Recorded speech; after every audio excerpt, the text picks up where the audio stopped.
Students, तो स्वागत है आपका लॉकडाउन स्पेशल ऑनलाइन क्लासेस में। तो आज हम स्टार्ट करने वाले हैं हमारा केमिस्ट्री का सिलेबस, और उसमें भी हम लोग देखने वाले हैं class 12th chemistry. Class 12th जो है उन बच्चों के लिए मैं आज जो है सिलेबस को डिस्कस करूँगा। ठीक है, तो हमारा जो फर्स्ट वीडियो बन रहा है वो क्लास 12th वालों के लिए, केमिस्ट्री के लिए बन रहा है। उसमें हम सिलेबस पाठ्यक्रम के बारे में बात करेंगे। तो स्टार्ट करते हैं। सबसे पहले देख लीजिए बच्चों, आपके सामने ये पाठ्यक्रम दे रखा है। क्लास 12th के अंदर आपके पास टोटल 17 चैप्टर्स हैं। तो टोटल 17 चैप्टर्स में हमको क्या देखना है, आपके सामने जो स्क्रीन पे जो आपको पिक्चर दिख रही है उसमें टोटल 17 चैप्टर्स आपको दिख रहे हैं। पहला चैप्टर आपका ठोस अवस्था है, उसका मार्किंग आपके सामने दे रखी है। 3 नंबर का चैप्टर है आपके पास में। उसके बाद में सॉल्यूशन, इलेक्ट्रोकेमिस्ट्री, वैद्युत रसायन जिसको अपन बोलते हैं, रासायनिक बल गतिकी, पृष्ठ रसायन जिसको हम सरफेस केमिस्ट्री बोलते हैं। 6th है तत्वों का निष्कर्षण, सिद्धांत और प्रक्रम। ये सबसे कम नंबर का चैप्टर है, 2 मार्क का चैप्टर है ये आपके पास में। ठीक है, उसके बाद में P block, D and F block के तत्व, उप सह संयोजक यौगिक, हैलोजन व्युत्पन्न, ऑक्सीजन युक्त क्रियात्मक समूह भाग 1। उसके बाद में 12वां चैप्टर हो जाएगा भाग 2। फिर नाइट्रोजन युक्त क्रियात्मक समूह वाले कार्बनिक यौगिक। 14वां हो जाएगा जैव अणु, 15वां बहुलक, 16वां आपका त्रिविम रसायन और 17वां हो जाएगा दैनिक जीवन में रसायन। एक चीज़ और, ये जो सिलेबस आपके सामने है ये आरबीएसई बोर्ड का सिलेबस है। ठीक है, तो हमें क्या करना है, इन चैप्टर्स के बारे में डिस्कशन करना है। तो आज हम स्टार्ट करेंगे आपका 15th चैप्टर जो है, बहुलक जो है, उसको हम स्टार्ट करने वाले हैं। ठीक है, तो ये एक बार के लिए आप क्या कर सकते हैं, आप इस पिक्चर का एक बार स्क्रीनशॉट ले लें ताकि आपके पास में नॉलेज में रहेगा कौन सा चैप्टर कितने नंबर का है और हम इन क्लासेस में कौन सा चैप्टर पढ़ने वाले हैं। राइट, तो देखिए, हम अगर बात करें तो अगर हम कंप्लीट अगर बात करते हैं तो चैप्टर नंबर 15 की बात कर रहे हैं, और 15 चैप्टर जिसको हम बोलते हैं बहुलक, या इसी का नाम है पॉलीमर। तो बहुलक या पॉलीमर जो है, इस चैप्टर की शुरुआत करते हैं। सबसे पहले इस चैप्टर के बारे में बात करें तो इसके नाम को समझिए। नाम है पॉलीमर, इंग्लिश में नाम है इसका, अपन लोग अगर एक बार इसको विच्छेदन करें तो पॉली और मर्स, इन 2 वर्ड से मिलकर बना है ये, है ना। पॉली का मतलब होता है अधिक या मैनी, जिसको तुम हिंदी में बोलते हो बहुत, है ना। और मर्स का मतलब होता है यूनिट्स। यूनिट्स का मतलब इकाइयाँ। क्या समझे, मतलब ये हुआ कि पॉलीमर्स जो है, इस वर्ड का मतलब हो गया कि बहुत सारी इकाइयों से बने यौगिक। बहुत सिंपल लैंग्वेज में बात करें तो ये क्या हुआ, बहुत सारी इकाइयों से बने यौगिक। हाँ, ये इसकी एक एग्जैक्ट डेफिनेशन नहीं हुई। एग्जैक्ट डेफिनेशन की बात करें, एग्जैक्ट परिभाषा की बात करें तो क्या परिभाषा होगी, तो इसकी परिभाषा में हम कुछ बिंदुओं की चर्चा करेंगे। हम कुछ बिंदु देखेंगे और उन बिंदुओं के आधार पर इसकी परिभाषा को बनाई जाएगी। पहली बात, ये वृहद अणु है। वृहद अणु का मतलब क्या हो गया, ये बड़े अणु हैं, बिल्कुल होंगे। ठीक है, जिनका क्या आणविक भार उच्च होगा, तो इनका क्या होता है, उच्च अणुभार होता है। बिल्कुल सही बात है, बड़े अणु होंगे तो उनका अणुभार भी उच्च होगा। तीसरी बात, ये एक या एक से अधिक प्रकार के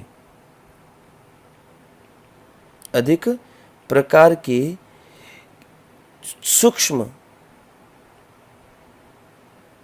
इकाइयों की पुनरावृत्ति से बनते हैं।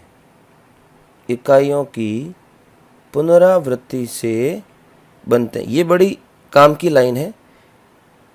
मतलब देखो, यहाँ इस लाइन को समझना है, एक या एक से अधिक प्रकार, मतलब प्रकार एक ही प्रकार का हो सकता है या उससे अधिक प्रकार का हो सकता है, पर संख्या में बहुत ज़्यादा हो सकते हैं। मतलब मैं क्या बोल रहा हूँ कि जैसे कि मान लो आप एक एग्जांपल लेते हैं कि मुझे एक माला बनानी है ना, फूलों की माला।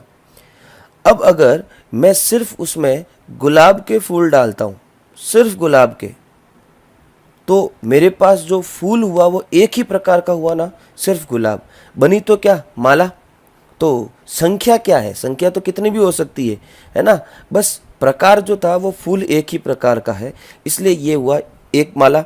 ये भी है तो माला ही, लेकिन अगर मैं किसी और माला में गुलाब के साथ कुछ और कोई दूसरा फूल अगर मैं यूज़ कर लूँ, ठीक है, तो अब उस माला में दो तरह के फूल हो गए, है ना, दो तरह के फूल हो गए।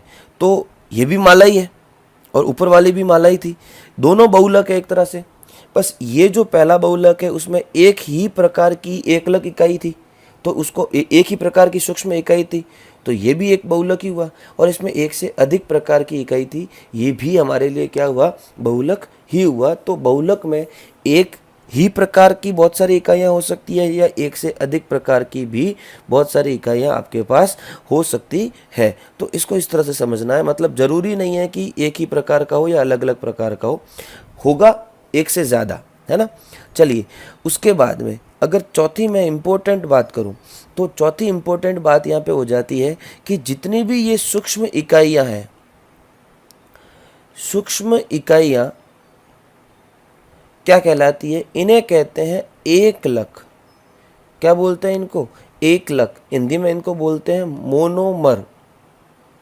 वापस वही, मोनो का मतलब होता है सिंगल, मतलब सिंगल यानी एक, जैसे पॉली का मतलब होता है मैनी, और मर का मतलब वापस यूनिट यानी इकाई। मतलब सूक्ष्म इकाइयाँ जो होती है जिनसे मिलकर बहुलक बनते हैं उन्हें हम क्या बोलते हैं, मोनोमर बोलते हैं ना। तो मोनोमर मतलब ये जो आपने पढ़ा, एक या एक से अधिक प्रकार के सूक्ष्म इकाइयों की पुनरावृत्ति होती है, तो ये जो सूक्ष्म इकाइयाँ हैं इन्हें ही हम क्या बोलते हैं, इन्हें ही हम मोनोमर कहते हैं। क्या बोलते हैं इनको, मोनोमर कहते हैं। तो ये जो मोनोमर है, ठीक है, ये क्या है, तो ये सूक्ष्म इकाई है, इनका अणुभार क्या होता है, निम्न होता है। अणुभार इनका निम्न होता है। तो जब ये छोटे छोटे अणुभार वाली बहुत सारी इकाइयाँ आपस में जुड़ेंगी तभी जाके एक बड़े पॉलीमर या बहुलक का निर्माण होगा। अगर मैं उदाहरण लूँ आपको समझाने के लिए, तो 10th क्लास में आपने ये उदाहरण पढ़ रखा है, आपने नाम सुन रखा होगा पॉलीथीन, सुना हुआ होगा, बिल्कुल होगा, और ये तो बड़ा अपने घरेलू कामों में यूज आता है पॉलीथीन। तो पॉलीथीन एक बहुलक है, मैं आपको बता दूं, ठीक है, और ये बनता है इथीन से या एथीन से। एथीन का सूत्र होता है CH2 डबल बॉन्ड CH2, पढ़ रखा होगा आपने अच्छे से। अब जो ये एथीन है इसकी बहुत सारी इकाइयाँ आपस में जुड़ती है ना। अभी कैसे जुड़ती है मैं अभी आगे बताऊंगा। तो इसके आगे यहाँ लगाया जाता है N। N का मतलब जितने भी नंबर में जुड़ रही है वो इसका नंबर हो गया ये N, ठीक है। तो ये जितने भी एथीन अणु हैं, जितने भी एथीन अणु हैं, ये सब तो कहलाएंगे एकलक। क्या कहलाएंगे, एकलक। और जब ऐसे बहुत सारे एकलक आपस में जुड़ जाते हैं, और जुड़ने के तरीके में क्या होता है, ये जो डबल बॉन्ड है ये डबल बॉन्ड टूटेगा, और ये टूटेगा जिससे आपके CH2 जो है, अब देखो जैसे समझना है बात को, ये वाला बॉन्ड टूटा, मैं कलर चेंज कर दूं, ये वाला अगर बॉन्ड टूटा तो ये वाला बॉन्ड टूटेगा तो एक इलेक्ट्रॉन कार्बन के पास वापस आ गया, एक इलेक्ट्रॉन इधर आ गया। एक ये जो व्हाइट वाला बॉन्ड दिख रहा है एज इट इज रहेगा यहाँ पे, और जो ये दोनों इलेक्ट्रॉन है ये वास्तव में क्या है, इनकी संयोजकता है। तो ये संयोजकता इस वाले कार्बन की फ्री हो गई तो उसको मैंने यहाँ दिखा दिया, और इस वाले की जो फ्री हुई उसको मैंने यहाँ लगा दिया। सर ये फ्री क्यों की, अरे भाई ऐसे बहुत सारी इतनी इकाइयाँ आपस में जुड़ेंगी तो फिर क्या होगा, ये आपस में जुड़ती रहेगी। इसको मैं एक बार और अगर आपके सामने रखूँ पूरा बना के एक एग्जाम्पल लेके, तो मान लीजिए कि हमने क्या लिया है, हमने 4 एथीन इकाइयाँ ले ली। तो देखो जरा, ये CH2 डबल बॉन्ड CH2 ये एक इकाई, इसी तरह से ये दूसरी इकाई, और इसी तरह से मान लीजिए ये है तीसरी इकाई, ठीक है। अब जब ये आपस में जुड़ेंगी तो क्या होगा, इनका ये बॉन्ड टूटेगा, बंद टूटेगा, इसी तरह इसका भी एक एक इलेक्ट्रॉन एक एक के पास चला जाएगा और इधर से भी एक एक के पास इलेक्ट्रॉन चला जाएगा। अब जो कॉर्नर वाला कार्बन है, ये वाला और इधर वाला, तो इनके तो आगे जो जुड़ने वाली होंगी वो जुड़ जाएंगी और नहीं जुड़नी होगी तो वैसे फ्री रह जाएगी। ठीक, तो इसका तो एक ये वैलेंसी, एक संयोजकता फ्री हो गई। फिर बेचा CH2 और डबल बॉन्ड टूट के किस में बदल गया, सिंगल बॉन्ड में। ये आ गया सिंगल बॉन्ड, फिर वापस आ गया CH2, ये वापस सिंगल बॉन्ड, क्योंकि इसके और इसके बीच में क्या बनने वाला है, बॉन्ड, तो इन दोनों के बीच में बॉन्ड आ गया, ये लीजिए।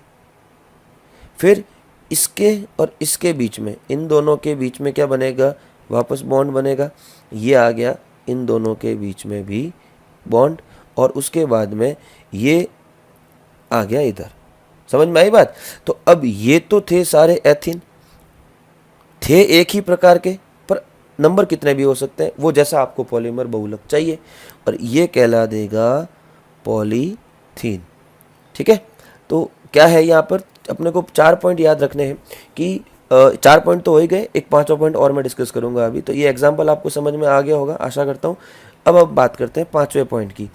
5वां पॉइंट क्या है कि जो सर ये एकलक इकाइयाँ हैं, है ना, निम्न अणुभार वाली एकलक इकाइयाँ जो सरल होती है, इनको हम अगर बात करें तो ये इकाइयाँ आपस में कोई ना कोई बॉन्ड बनाएंगी, और वो बॉन्ड कैसा होगा, वो होगा आपका सहसंयोजक बॉन्ड। तो एकलक इकाइयाँ परस्पर, एकलक इकाइयाँ परस्पर सहसंयोजक बंध द्वारा बहुलक का निर्माण करती है, बहुलक का निर्माण करती है।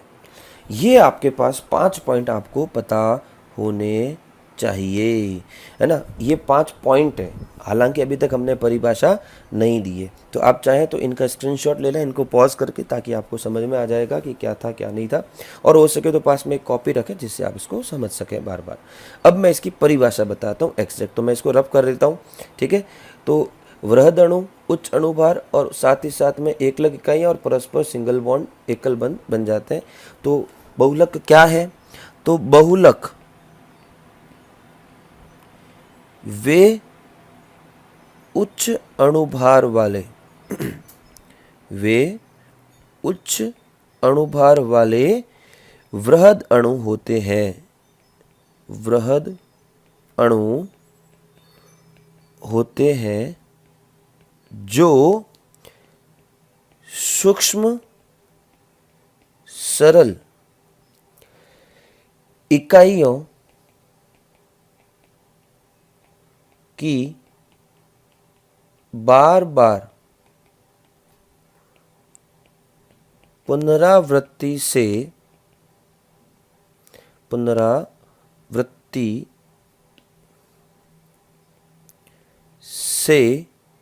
सहसंयोजक बंधों